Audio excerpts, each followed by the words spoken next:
Θα μάθουμε, παιδιά, θα μάθουμε κάποια μυστικά του Σπύρου. Θα κρύψω εδώ πέρα την κάμερα και θα πάω εκεί.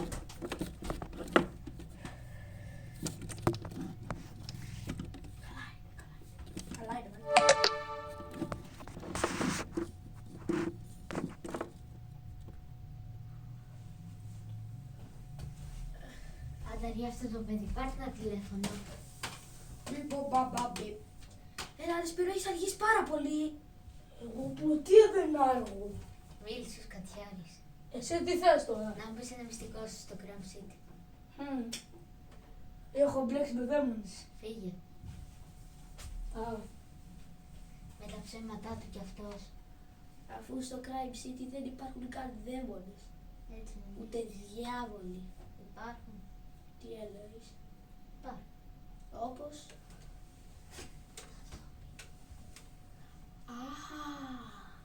Δεν το ήξερες.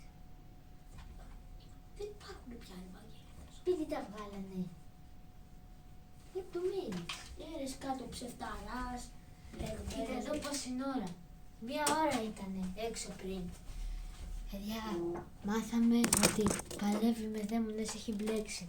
Πάτε να subscribe και να like, κάνεις καινούριους και τα λέμε σε επόμενο βίντεο.